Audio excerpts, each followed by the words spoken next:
এবার ছিটকে গেল টি-20 বিশ্বকাপ থেকে সেই টিম ইন্ডিয়ার তারকা পেসার। এবং টিম ইন্ডিয়ার যেমন সমস্যা, এবার কেকেআর এর সমস্যা বাড়ালো সেই তারকা ক্রিকেটার। নমস্কার বন্ধুরা, নিউজ টুডে চ্যানেলে আপনাদের সবাইকে স্বাগত। আজকের আমরা জানবো কে সেই ক্রিকেটার যে টিম ইন্ডিয়ারও সমস্যা এবং কেকেআর এর।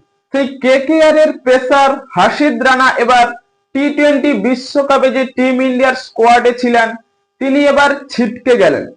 কারণ দক্ষিণ আফ্রিকার বিরুদ্ধে যে হোম ম্যাচ খেলছিল সেখানে টিম ইন্ডিয়া দুর্দান্ত পারফরমেন্স ব্যাটিং এ এবং টিম ইন্ডিয়ার বোলিং করতে আসার সময় সেই হার্ষিদ রানা হাঁটুতে চোট পায়। সেই চোটটা কতটা গুরুতর তাই দেখে টিম ইন্ডিয়ার যে স্কোয়াডে যারা ফিজিও ছিলেন সেখানে পুরোপুরি জানিয়ে দেওয়া হয়েছে তিনি আর টি-20 বিশ্বকাপ খেলতে পারবে না। তাহলে তার পরিবর্তে কাকে আনা হবে? কারণ এই হার্ষিদ রানা টিম ইন্ডিয়ার স্কোয়াডে থাকলে ব্যাটিং অর্ডারটা অনেকটাই শক্তিশালী হতো, কারণ তিনি ব্যাটও করতে পারে এবং বোলিং এও দুর্দান্ত পারফরমেন্স রয়েছে। তিনি 9টি টি-20 ম্যাচ খেলে 10টিরও বেশি উইকেট শিকার রয়েছে। তাই এই হার্ষিদ রানা টিম ইন্ডিয়ার জন্য কতটা এফেক্ট করবে সেটা আমরা ম্যাচগুলিতেই দেখতে পাবো। এবং হার্ষিদ রানার পরিবর্তে যে ক্রিকেটার আসছে সেই সবার পরিচিত মোহাম্মদ সিরাজ। হ্যাঁ বন্ধুরা, মোহাম্মদ সিরাজ এবার হার্ষিদ রানার পরিবর্তে টিম ইন্ডিয়ার স্কোয়াডে যুক্ত হচ্ছে। এবং কেকেআর এর যে সমস্যাটা বাড়লো এর কোনো সন্দেহ নেই, কারণ এই হার্ষিদ রানা যে কেকেআর এর জন্য কতটা এফেক্ট বা তার যে কতটা গুরুত্বপূর্ণ তিনি ম্যাচগুলির জন্য সেটা মরশুম এলেই বোঝা যাবে।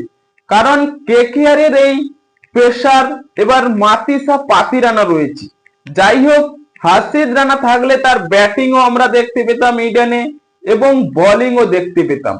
তাই কেকেআর এর যেমন সমস্যা এবার টিম ইন্ডিয়ারও সমস্যা বাড়লো। এবার টিম ইন্ডিয়ার সাথে সাথে অস্ট্রেলিয়ারও টিমটা পুরো দুর্বল হয়ে পড়েছে। কারণ সেই টিম ইন্ডিয়ার যেভাবে হার্ষিদ রানা চোট পেয়েছে, তিনি টি-20 বিশ্বকাপ থেকে বাইরে চলে গেছে।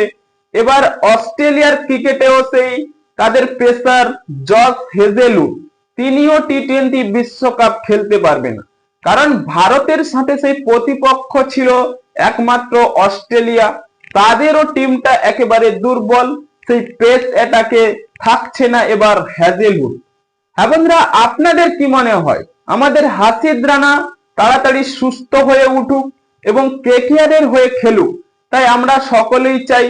তাই এখনই আপনাদের মতামত কমেন্ট বক্সে লিখে জানিয়ে দিন এবং চ্যানেলটি সাবস্ক্রাইব করে আমাদের পাশেই থাকুন।